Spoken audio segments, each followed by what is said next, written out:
Recently, there's been a rush for fuel in many parts of China.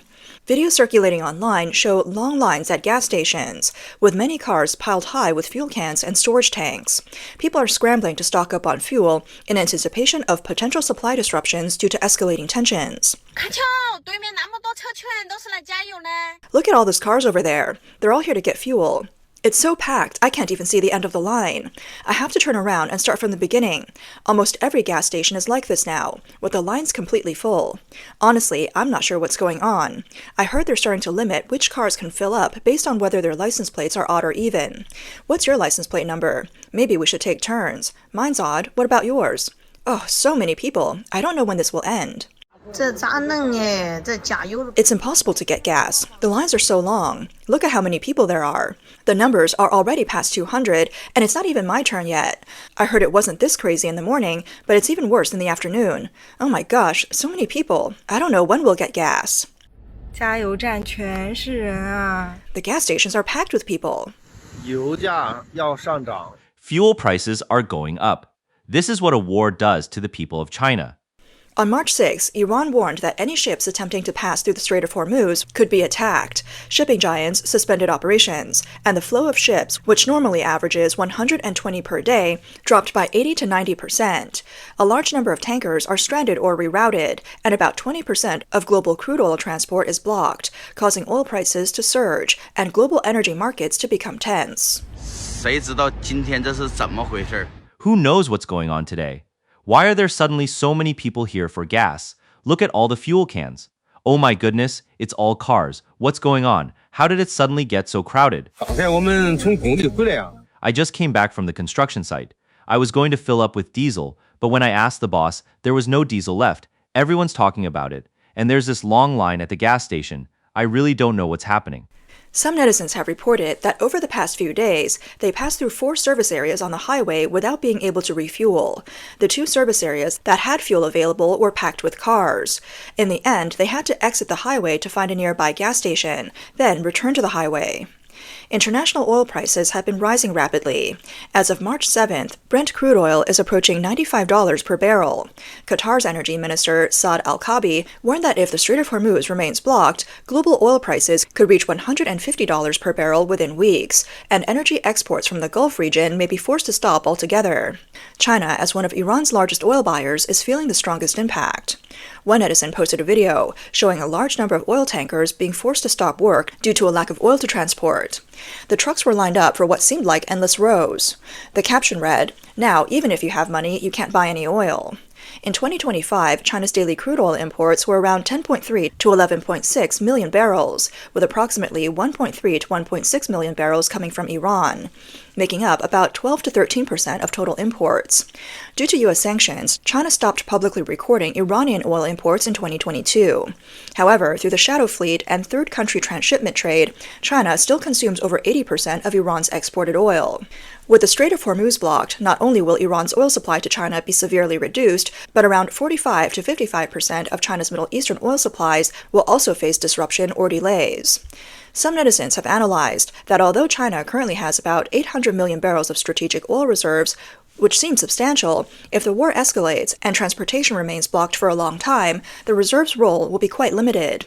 As one of the largest oil importers globally, China's daily oil consumption is enormous, and stable oil supply is crucial for its industrial production, transportation, power generation, and chemical sectors. In this high consumption context, even strategic reserves are more of an emergency buffer than a long-term substitute for regular imports.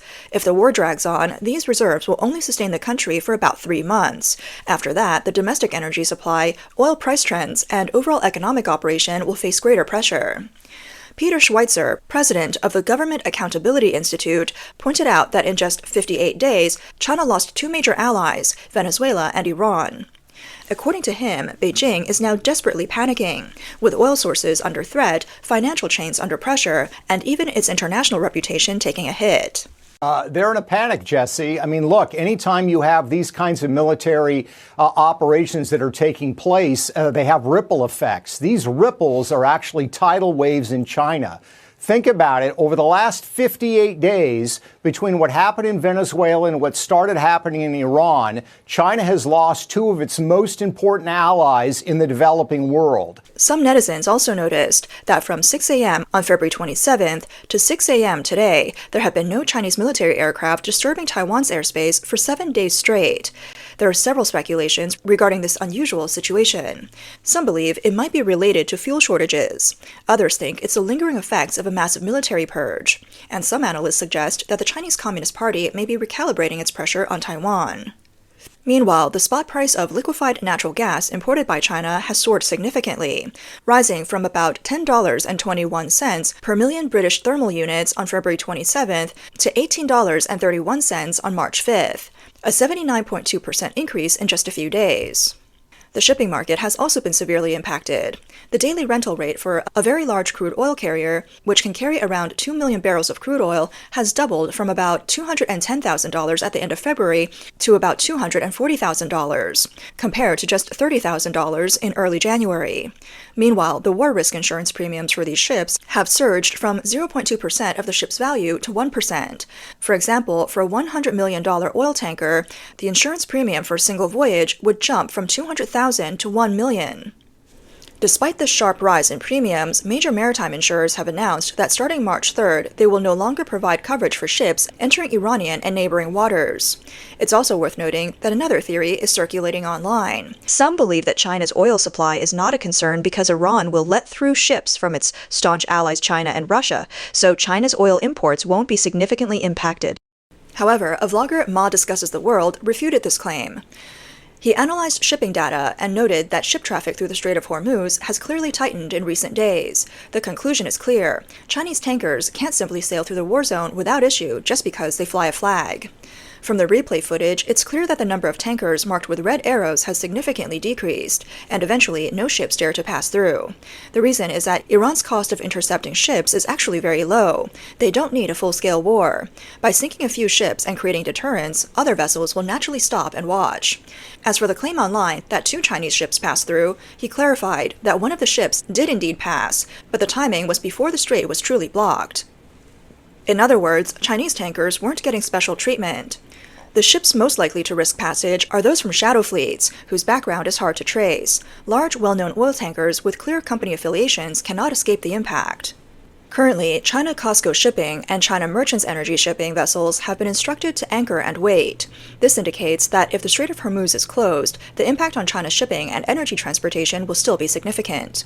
On March 4th, a source revealed that due to the war in Iran, the Chinese government has notified several of the largest domestic oil refining companies to immediately suspend diesel and gasoline exports.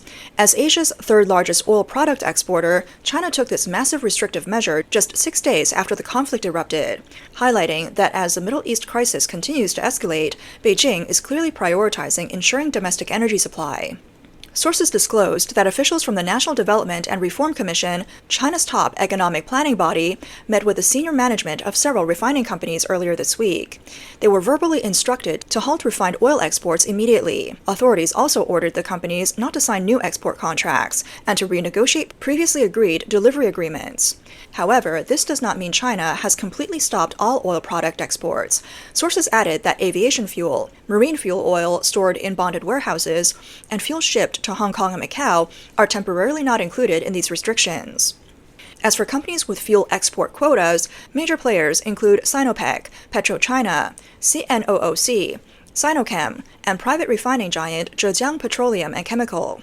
China has always regarded refined oil exports as a controllable strategic tool, and the amount exported is not entirely determined by the market, but essentially controlled by the government.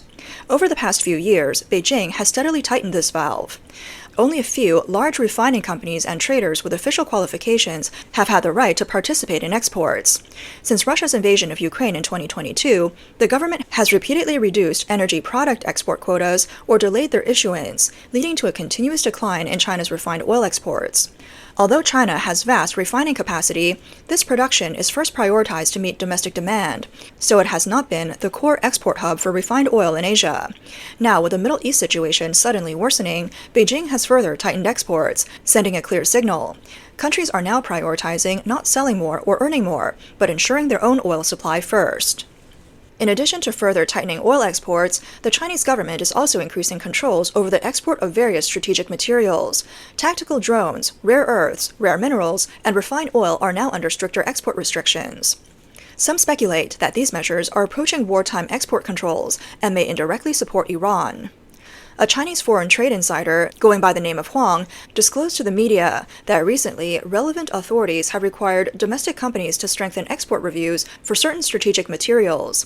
Some tech companies and trading firms have received verbal notifications to conduct additional reviews on orders related to tactical drones, their parts, rare earths, rare minerals, and energy products, especially transactions involving sensitive regions.